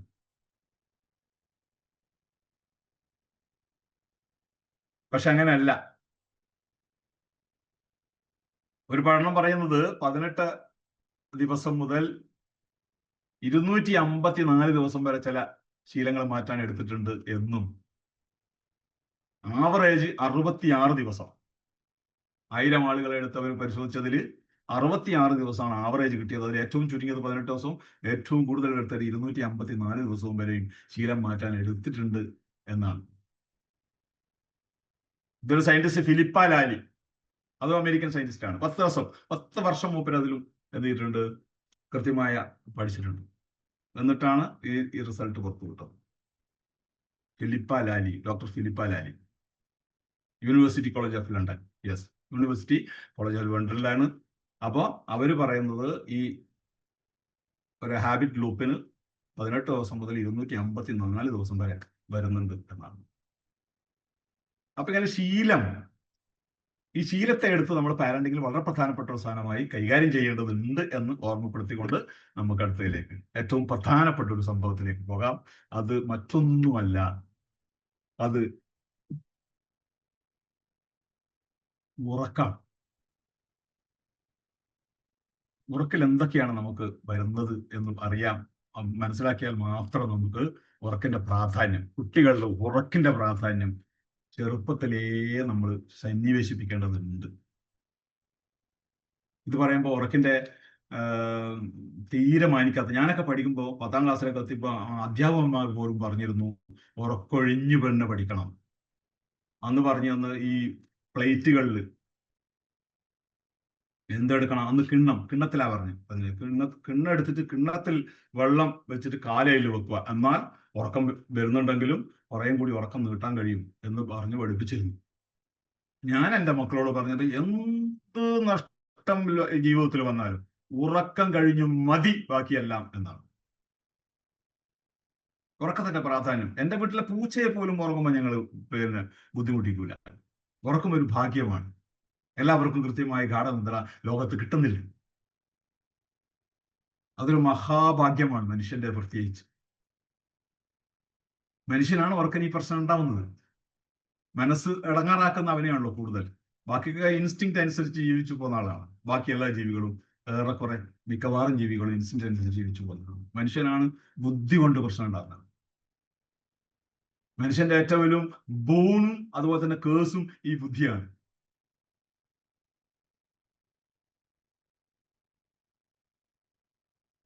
അപ്പൊ ഇത് ഉറക്ക് എന്നുള്ളത് വളരെ പ്രാധാന്യത്തോടു കൂടി കാണുന്ന സാധനമാണ്. ഈ പഠനം വരുമ്പോഴാണ് പലപ്പോഴും രക്ഷിതാക്കൾ ഈ ഉറക്കത്തിന്റെ കാര്യത്തിൽ കുട്ടികളോട് കോംപ്രമൈസ് ചെയ്യുന്നത്. അവരെ ഉറക്കിൽ നിന്നും ഉറക്കം ഒരുപാട് നഷ്ടപ്പെടുന്ന രീതിയിലുള്ള സമീപനം നമ്മളെ ഭാഗത്ത് നിന്ന് വരുന്നുണ്ട്. അത് താൽക്കാലിക ലാഭം വന്നാലും ഭാവിയിൽ നഷ്ടം വരും. ഒരു രക്ഷിതാവ് ഞാൻ ഇന്നാളത്തെ സംസാരിച്ചപ്പോൾ ഇങ്ങനെ ഉറക്കിന്റെ കാര്യത്തിൽ നേരിട്ട് കണ്ടപ്പോൾ ഞാൻ ഇടപെട്ടപ്പോ അദ്ദേഹത്തിന്റെ ഒരു ഏട്ടന്റെ മകന്റെ ഒരു അനുഭവം പറഞ്ഞു. ഏട്ടന്റെ മകനെ ഞാൻ പിന്നെ ഏട്ടൻ എന്താ ചെയ്തിട്ടുണ്ടെന്ന് പറഞ്ഞാൽ ഇത്ര സമയം മുതൽ ഇത്രയേ ഉറക്കാൻ വിട്ടിട്ടുള്ളൂ, അവനെ 8 മണിക്കൂർ നിങ്ങൾ പറയുമെങ്കിൽ 6 മണിക്കൂറേ 10ാം ക്ലാസ് മുതൽ അവൻ ഉറങ്ങിയിട്ടുള്ളൂ, എന്നിട്ട് അവൻ ഇന്നേ നിലയിലേക്ക് എത്തി എന്ന് പറഞ്ഞപ്പോൾ ഞാൻ പറഞ്ഞു, ആ കുട്ടി ശരിക്കും എത്തേണ്ടത് അവിടെ ആയിരുന്നില്ല. നിങ്ങൾ കൃത്യമായി ഉറക്കാൻ അവനെ വിട്ടിരുന്നുവെങ്കിൽ അവിടെയല്ല, അതിന്റെ 10 മടങ്ങ് ഇരട്ടിയിൽ ആ കുട്ടി എത്തുമായിരുന്നു. വെറുതെ നിങ്ങൾ എലിയെ പേടിച്ചില്ല ചുട്ടതാണ് എന്ന് ഞാൻ പറഞ്ഞപ്പോ ഏറെക്കുറെ അത് തത്വത്തിൽ അയാൾ അംഗീകരിച്ചെങ്കിലും പൂർണ്ണമായിട്ട് അതൊന്നും അല്ല എന്നുള്ള രീതിയിൽ തന്നെയാണ് മൂപ്പരെന്ന് നമ്മൾ പറഞ്ഞു പിരിഞ്ഞത്. ശരിക്കും അത് തന്നെയാണ് സത്യം. ഉറക്കിന്റെ മാഹാത്മ്യം, ഉറക്കിന്റെ ആഴവും ഉറക്കിന്റെ പരപ്പും അത്ര തന്നെയാണ്. വിശ്രമത്തിൽ ഉറക്ക് കഴിഞ്ഞേ ഉള്ളൂ മനുഷ്യൻ, ബാക്കിയെല്ലാം എന്ത് നേട്ടം നമ്മൾ നേടിയിട്ടും കാര്യമില്ല. പല മനുഷ്യരും നമുക്കറിയാം ഇപ്പം മെമ്മറി ലോസിലേക്കൊക്കെ പെട്ടെന്ന് പോകാൻ ഈ ഉറക്ക് നഷ്ടം നമ്മളെ വല്ലാതെ കാരണമാകുന്നുണ്ട്. അതുകൊണ്ട് ഉറക്ക് നഷ്ടപ്പെടുത്തും. മെമ്മറി കൺസോളിഡേഷൻ നടക്കുന്ന ഈ ഉറക്കിലാണ് ഏറ്റവും പ്രധാനപ്പെട്ടത്. അപ്പൊ നല്ല ഉറക്കം കിട്ടിയാൽ നല്ല മെമ്മറി കൺസോളിഡേഷൻ നടക്കും. അപ്പൊ ഇന്ന് നമ്മൾ കുറെ വായിച്ച് അത് നാളെയും മറ്റന്നാളും നമുക്ക് ഓർമ്മിക്കാൻ ഉതകുന്ന രീതിയിൽ ആ ക്രമീകരണമൊക്കെ ബ്രെയിൻ നടത്തുക ഈ ഉറക്കിനെതിരെയാണ്. അപ്പൊ ഉറക്കം കുറഞ്ഞാൽ അതുണ്ടാവില്ല. ഇന്ന് പഠിച്ച കാര്യങ്ങൾ ഇന്ന് ഉറക്കം കുറഞ്ഞാൽ നാളെ ഓർമ്മിക്കുന്നതിൽ എന്റെ അളവ് കുറഞ്ഞു വരും.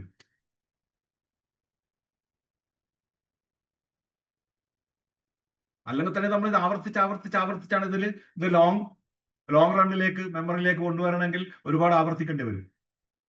അത് വേറെ കാര്യം. അപ്പൊ മെമ്മറി കൺസോളിഡേഷൻ ഏറ്റവും പ്രധാനപ്പെട്ടത് ഉറക്കാണ്. ഉറക്ക് കഴിഞ്ഞാൽ, ഉറക്ക് നമ്മൾ നഷ്ടപ്പെടുത്തിയാൽ മെമ്മറി കൺസോളിഡേഷൻ നടക്കില്ല എന്ന് മാത്രമല്ല, ക്രമേണ ബ്രെയിനിന്റെ ചില ഭാഗങ്ങൾ ചെയ്യാനിടയാവുകയും അൾഷിമേഴ്സ് അല്ലെങ്കിൽ അംനേഷ്യ തുടങ്ങിയ രോഗങ്ങൾ പിടിപെടുകയും ഇപ്പൊ ഒരുപിടി ആളുകൾക്ക് കാണാം. പണ്ടൊന്നും കാണാത്ത രീതിയിൽ ഓർമ്മ പിശകുകൾ. ഇന്നലെയും മിനിഞ്ഞാന്നൊക്കെ ഞാനൊരു വീട്ടിൽ പോയപ്പോ പ്രായമുള്ള ആളുകൾ നീ എന്താ ചെയ്യുന്നതിനു എന്ന് ചോദിക്കും. അത് പറഞ്ഞ് 2-3 മിനിറ്റ് ആവൂല. 2 മിനിറ്റ് ശേഷം നീ എന്തിനു ചെയ്യുന്നത്, എത്ര കുട്ടികളേനും.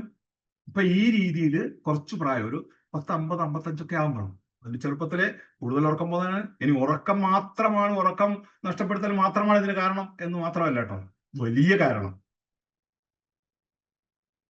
പിന്നെ മറ്റൊന്ന് ഉറക്കങ്ങളിലൂടെ നമുക്ക് കിട്ടുന്ന സാധനം എന്താണ്? Attention and focus. ഉറക്കം പോയാൽ നമുക്ക് അറ്റൻഷൻ കിട്ടൂല, ശ്രദ്ധയും കിട്ടൂല, ശ്രദ്ധ കേന്ദ്രീകരിക്കലും കിട്ടൂല. ഇത് രണ്ടും മനുഷ്യന്റെ ബ്രെയിനിൽ ഡെവലപ്പ് ചെയ്ത് വരണമെങ്കിൽ കൃത്യമായ ഉറക്കം കിട്ടിയിരിക്കണം. ഇമോഷണൽ റെഗുലേഷൻ, നമ്മൾ നേരത്തെ പറഞ്ഞ നമ്മൾ മനുഷ്യനായി വളർത്തുന്നതിൽ ഏറ്റവും പ്രധാനമുള്ള സാധനം. ഹെൽത്ത് അതിൽ പ്രധാനപ്പെട്ടതാണ്. ശരീരത്തിന്റെ ഹെൽത്ത്, അതുപോലെ തന്നെ മൈൻഡിന്റെ ഹെൽത്ത്, അതുപോലെ തന്നെ വൈകാരിക അവസ്ഥയുടെ ഹെൽത്തി ഇമോഷണൽ സ്റ്റേറ്റ്, അതിന്റെ റെഗുലേഷൻ, അതിന്റെ നിയന്ത്രണം. ഇപ്പൊ വൈകാരിക നിയന്ത്രണമുള്ള മനുഷ്യന് നല്ല ഉറക്കം കിട്ടിയിരിക്കണം, അല്ലെങ്കിൽ വൈകാരിക നിയന്ത്രണം ഉണ്ടാവില്ല. കുട്ടികളൊക്കെ തന്നെ ഇപ്പം വല്ലാതെ പെട്ടെന്ന് ദേഷ്യമൊക്കെ വരുന്നതിന്റെ പിന്നിൽ ഒന്ന് ഉറക്കക്കുറവാണ്. അത് മാത്രമാണ് കാരണം എന്ന് പറയാൻ പറ്റില്ല. അതിൽ വളരെ പ്രധാനപ്പെട്ട റോൾ വഹിക്കുന്നത് ഈ ഉറക്കക്കുറവാണ്. നമ്മളെ ജീവിതശൈലിയൊക്കെ അങ്ങനെയായി മാറിപ്പോയില്ലേ. പോലീസ് ഉള്ളപ്പോ നമ്മൾ റിട്ടയർ ചെയ്യുന്നതിന് മുമ്പ് ഞാൻ കൺട്രോളിലായിരുന്നു. കൺട്രോളിൽ നിന്ന് വണ്ടിയായിട്ട് നമ്മളിങ്ങനെ, നമുക്ക് ഏതായാലും നമ്മളിത് ഹതഭാഗ്യന്മാർ അങ്ങനെ അതിന് വിധിക്കപ്പെട്ടവരാണ്. ഉറക്കം ഏതായാലും കളിയാണ്. പക്ഷെ 1 മണിക്കോ 1.5 മണിക്കോ ഒക്കെ ഇങ്ങനെ ഉറക്കൊഴിയുന്നു എന്ന് മാത്രമല്ല, പോലീസിന്റെ അടി പോലെ നമ്മൾ പറയാറില്ലേ, ഇന്ന് അടിച്ചിട്ട് പോയി അടീന്റെ കൈ കൊണ്ട് കിട്ടിയുണ്ടാവും, അതുപോലെ ചുമരിന് കൊണ്ടിട്ട് അങ്ങേ ഭാഗം അങ്ങനെയും വയ്ക്കും. അതുപോലെയാണ് ഈ ഉറക്കൊഴിയുക മാത്രമല്ല, ഈ ജങ്ക് ഫുഡുകൾ ഈ നേരമില്ലാ നേരത്ത് തിന്ന് 2 പ്രശ്നങ്ങളാണ് ഉണ്ടാക്കുന്നത്. ദഹനത്തിൻ്റെതായ ഒരു പ്രശ്നം, ഉറക്കക്കുറവുണ്ടതായ മറ്റൊരു പ്രശ്നം. അങ്ങനെ കോംപ്ലിക്കേറ്റഡ് ആക്കുകയാണ്. ഇതിനകത്ത് നടത്തുന്ന ഈ ജീവശക്തിക്ക് എടുക്കേണ്ട പണി ചില്ലറയൊന്നുമല്ല. ഇതിനെങ്ങനെയെങ്കിലും ഓരോ നിമിഷവും മുന്നോട്ട് കൊണ്ടുപോവുക എന്നുള്ള വലിയ ലക്ഷ്യത്തോടെ പ്രവർത്തിക്കുന്ന ഒരു ശക്തിയുണ്ട്. പ്രകൃതിയുടെ ശക്തി, ദൈവത്തിന്റെ ശക്തി. ദൈവവിശ്വാസികൾക്ക് അങ്ങനെയാണ്. അപ്പൊ ഇതിന് കൂടുതൽ പണി നമ്മൾ കൊടുത്തോണ്ടിരിക്കുകയാണ്. നമ്മുടെ ശരീരത്തിൽ നമ്മൾ പലപ്പോഴും ശ്രദ്ധിക്കൂല. നമ്മളൊരു ബൈക്കിൽ പെട്രോൾ അടിക്കുന്നതാണെങ്കിൽ ഏതെങ്കിലും എപ്പെങ്കിലും അവിടെ വെള്ളത്തിന്റെ അംശം ഉണ്ട് എന്നിട്ട് ആരെങ്കിലും പറഞ്ഞില്ല, പിന്നെ ആ വഴിക്ക് നമ്മൾ പോവില്ല വണ്ടിയും കൊണ്ട്, പെട്രോൾ അടിക്കൂല. പക്ഷെ അകത്തേക്ക് അടിക്കാൻ നമ്മൾ എന്ത് കുരിപ്പും നമ്മൾ വാങ്ങിക്കഴിക്കും. എത്ര വൃത്തികെട്ട സാധനമായാൽ പോലും നമ്മൾ കഴിക്കും. ടേസ്റ്റ് കിട്ടിയാൽ നമുക്ക് നാക്കിനൊന്ന് രസിപ്പിക്കാൻ കഴിഞ്ഞാൽ അത് മതി, നമ്മൾ കഴിക്കും.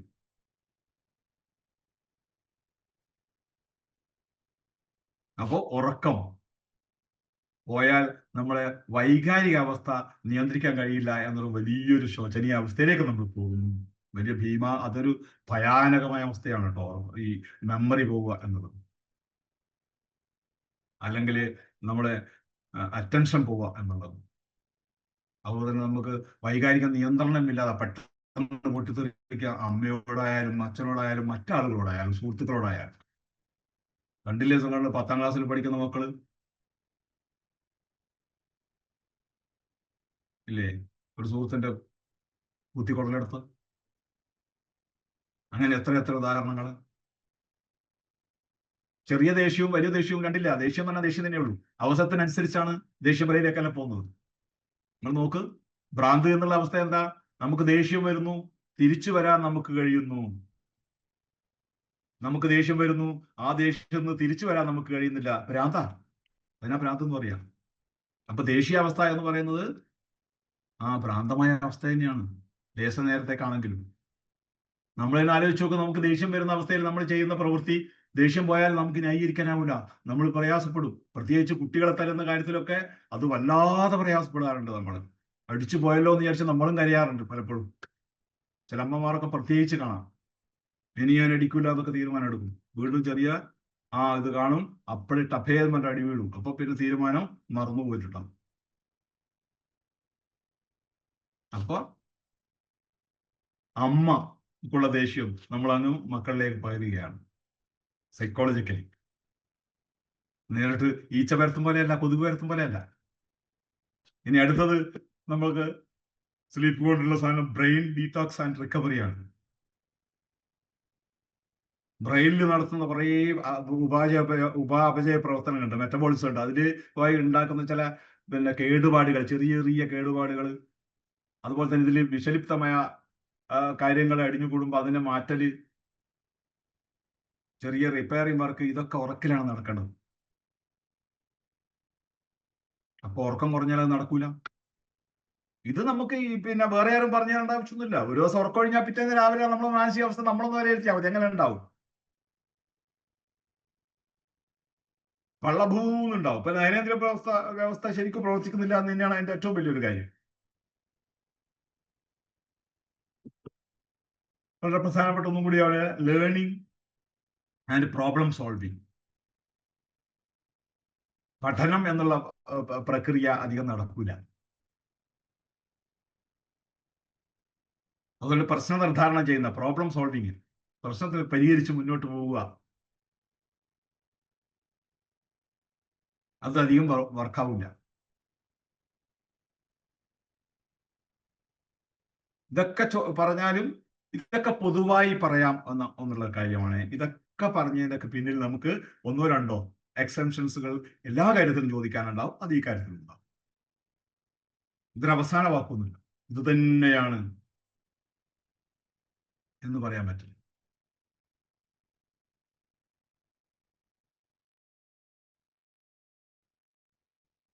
അപ്പൊ ഇത്ര വന്നു. ഇനി ഉറക്കിലേക്ക് പോകാൻ നമ്മളൊരു കാര്യം, ഉറക്കിനുണ്ടല്ലോ ഒരു മെക്കാനിസം, ഇനി ന്യൂറോ കെമിസ്ട്രി ഉണ്ട്. അതിന് എന്തൊക്കെ ഒത്തുവരേണ്ടതുണ്ട്? ശരിക്കും മെലാറ്റോണിൻ എന്നൊരു ന്യൂറോ കെമിക്കൽ ഉത്പാദിപ്പിക്കപ്പെടേണ്ടതുണ്ട്.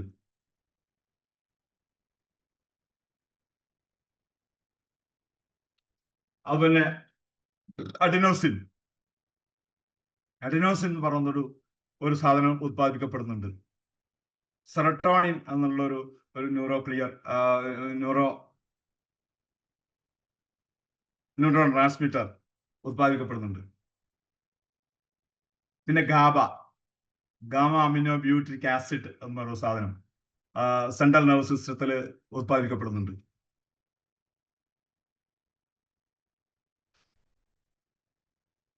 അതുപോലെ മെലറ്റോണിൻ, പീനിയൽ ഗ്രന്ഥിയിൽ മെലറ്റോണിൻ ഉത്പാദിക്കപ്പെടുന്നുണ്ട്. അഡനോസിൻ എന്ന് പറയുന്ന സാധനം ഒരു ന്യൂറോ കെമിക്കൽ ആണ്, പക്ഷേ അത് ന്യൂറോ ട്രാൻസ്മിറ്ററോ അല്ലെങ്കിൽ ഹോർമോണോ അല്ല. അത് നമ്മൾ എനർജി എവിടെയൊക്കെ ശരീരത്തിൽ, പ്രത്യേകിച്ച് ബ്രെയിനിൽ എവിടെയൊക്കെ എനർജി ഉപയോഗിക്കപ്പെടുന്നുണ്ടോ, അപ്പോൾ തീ ഉണ്ടാകുമ്പോൾ പുകയുണ്ടാവുന്നു എന്ന് പറഞ്ഞ പോലെ അവിടെയൊക്കെ ഈ അഡിനോസിൻ എന്ന് പറയുന്ന സാധനം ഉത്പാദിക്കപ്പെടും, ഈ കെമിക്കൽ ഉത്പാദിപ്പിക്കപ്പെടും. എത്രത്തോളം അഡിനോസിൻ ഉത്പാദിക്കപ്പെടുന്നു അത്രത്തോളം നമ്മൾ ഡ്രൗസിയായി, ഉദാസീനമായി, ഉറക്കം തൂക്കികളായി ഇങ്ങനെ വന്നുകൊണ്ടിരിക്കും. അപ്പൊ രാവിലെ മുതൽ നമ്മുടെ ശരീരം കൂടുതൽ പ്രവർത്തന സജ്ജമാകുന്നതോടുകൂടി ഈ അഡനോസിൻ ഉത്പാദനവും കൂടിക്കൊണ്ടേയിരിക്കും. അത് ഇന്നേ ഭാഗത്ത് എന്നില്ല, എവിടൊക്കെ ഊർജ്ജവയം നടക്കുന്നുവോ, എവിടൊക്കെ ഊർജ്ജ പ്രവർത്തനം നടത്തുമ്പോൾ തീയിൽ പുകയുണ്ടാകുന്ന പോലെ ഊർജം പ്രയോഗിക്കുന്നിടത്തൊക്കെ തന്നെ ഈ അഡനോസിൻ ഉത്പാദിക്കപ്പെടും. അപ്പൊ അഡനോസിൻ ഇങ്ങനെ ഉത്പാദിപ്പിക്കുന്ന ക്രമാനുഗതമായി എന്തും കൂടെ വരും, നമുക്ക് ഉറക്കിലേക്കുള്ള ഒരു യാത്രയും അല്ലെ ഡ്രൗസിനെസ്, ആകെ ഒരു ക്ഷീണിച്ച അവസ്ഥ. ഇത് ഇങ്ങനെ വന്നുകൊണ്ടിരിക്കും. മെലറ്റോണിൻ ഇരുടാവണം മൂപ്പർക്ക്. രാത്രി ആയതുകൊണ്ട് മാത്രമല്ല, സമയം നോക്കിയാൽ മാത്രം പോരാ, മൂപ്പർക്ക് ഇരുട്ടും കൂടെ വേണം. ഇതൊരു സാമാന്യനാണ്. പകൽ വെളിച്ചത്തിലും കടന്നുറങ്ങുന്നവരുണ്ടല്ലോ എന്നൊക്കെ നമുക്ക് പറയാം, ഉണ്ട്. അതിൻ്റെതായ കാരണങ്ങൾ പറയുന്നുണ്ട്. ഇത് പൊതുവെയുള്ള സാധനമാണ്. രാത്രി ഉള്ള ഒരു സാധാരണ ഉറക്കിന്റെ കാരണങ്ങളിലേക്ക് പോകുമ്പോൾ മെലറ്റോണിൻ, പീനിയൽ ഗ്രന്ഥി മെലറ്റോണിൻ ഉത്പാദിപ്പിക്കും.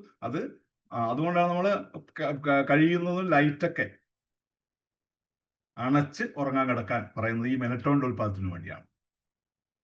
അത് ഉറക്കിലേക്ക് നമ്മളെ നയിക്കുന്ന സാധനമാണ്. പിന്നെ മറ്റേത് പറഞ്ഞു, സെറട്ടോണിനും ഈ സെൻട്രൽ നെർവ് സിസ്റ്റം ഉത്പാദിപ്പിക്കുന്ന സാധനമാണ്. അത് പ്രത്യേകിച്ച് ഈ റാപ്പിഡ് ഐ മൂവ്മെന്റോട് കൂടിയുള്ള കണ്ണുകൾ ഇങ്ങനെ പടച്ചുകൊണ്ടിരിക്കുന്ന ഒരു ഉറക്കില്ല, നമുക്ക് ഉറക്കിലേക്ക് വന്ന് പിന്നെ രണ്ടാമത്തെ ഘട്ടത്തിലേക്ക് വരുന്നത്, അതിനെ സഹായിക്കുന്ന സാധനമാണ് ഈ മൂപ്പര്. പിന്നെ ബ്രെയിനിൽ ഉണ്ടാക്കുന്ന വേറൊരു സാധനം, അതും സെൻട്രൽ നെർവ് സിസ്റ്റം ആണ് ഉത്പാദിപ്പിക്കുക. ഗാമ അമിനോ ബ്യൂട്രിക് ആസിഡ് എന്ന് പറയുന്നത്. അപ്പൊ ഇവർ നാലാളും കൂടിയാണ് സാധാരണഗതിയിൽ നമ്മളെ ഉറക്കിലേക്ക് ഇങ്ങനെ നയിച്ചു കൊടുക്കും. അപ്പൊ ഉറക്കം എന്ന് പറയുമ്പോൾ വെറുതെ അങ്ങ് സംഭവമല്ല, അതിന് അനുസൃതമായ കെമിക്കൽ റിയാക്ഷൻ, കെമിക്കൽ റെസ്പോൺസ് ശരീരത്തിൽ നടക്കേണ്ടതുണ്ട്, ബ്രെയിനിൽ പ്രത്യേകിച്ച് നടക്കേണ്ടതുണ്ട്. അപ്പൊ ഇതിന്റെ സാഹചര്യം നമ്മൾ ഒരുക്കി കൊടുക്കണം. അപ്പൊ രാത്രി നമ്മൾ എന്ത് ചെയ്യരുത്, കുട്ടികൾക്ക് കൂടുതൽ സ്ട്രെസ് കൊടുക്കരുത്. അത് ഉറക്കിനെ വിഘാതമാക്കാൻ സാധ്യതയുണ്ട്. ഇനി ഉറങ്ങിയാലും രാവിലെ കൃത്യമായ ഉറക്ക് കിട്ടാതെ കൊണ്ട് തന്നെ രാവിലെ അവർക്ക് ഫ്രഷായി എഴുന്നേക്കാൻ കഴിയില്ല. അപ്പൊ ആ ദിവസം തന്നെ പോക്കാണ്. കുട്ടികൾ പഠിക്കാൻ പോകുന്ന കുട്ടികളുടെ റൂട്ടീനൊക്കെ വളരെ നമുക്കറിയാലോ. ഇന്നത്തെ കുട്ടികളൊക്കെ തന്നെ നമ്മൾ ലഹരിക്കെതിരെ വല്ലാതെ സംസാരിക്കുകയും അവർ ഉറക്കാൻ വിടുകയും ചെയ്യുന്നില്ല എന്നുള്ള അവസ്ഥ വളരെ ദയനീയമാണ്. അപ്പൊ ഈ രീതിയിൽ ഉറക്കിനെ വളരെ പ്രാധാന്യത്തോടെ നമ്മൾ കാണേണ്ടതുണ്ട് എന്ന് ഞാൻ ഒന്നും കൂടി ഓർപ്പിക്കുകയാണ്. തൽക്കാലം നമുക്ക് ഇത്ര പറഞ്ഞ് നമുക്ക് ബൈൻഡപ്പ് ചെയ്യാം എന്ന് വിചാരിക്കുകയാണ്. ഇത്രയും എന്നെ കേട്ടിരുന്ന എല്ലാവർക്കും അങ്ങേയറ്റത്തെ നന്ദി രേഖപ്പെടുത്തുകയാണ്. ഇന്നലെ നടത്തേണ്ടതായിരുന്നു ഇത്, പക്ഷേ സാങ്കേതിക പ്രശ്നങ്ങൾ, എൻ്റെ തന്നെ ചില വീഴ്ചകൾ കൊണ്ട് നടന്നില്ല. എന്നിട്ടും അത് ക്ഷമിച്ച് ഇന്നേക്കൊക്കെ മാറ്റി കാണിച്ച ഒരു സന്മനസ്സിനൊക്കെ അങ്ങേയറ്റം നന്ദി രേഖപ്പെടുത്തുകയാണ്. എല്ലാവർക്കും ഒന്നുകൂടി നന്ദി പറയുന്നു. ഇനിയും നമുക്ക് കണ്ടുമുട്ടാനുള്ള സാഹചര്യങ്ങൾ ഒരുക്കട്ടെ എന്ന് പ്രാർത്ഥിച്ചുകൊണ്ട് എല്ലാവർക്കും നന്ദി പറഞ്ഞുകൊണ്ട് താങ്ക് യു വെരി മച്ച്.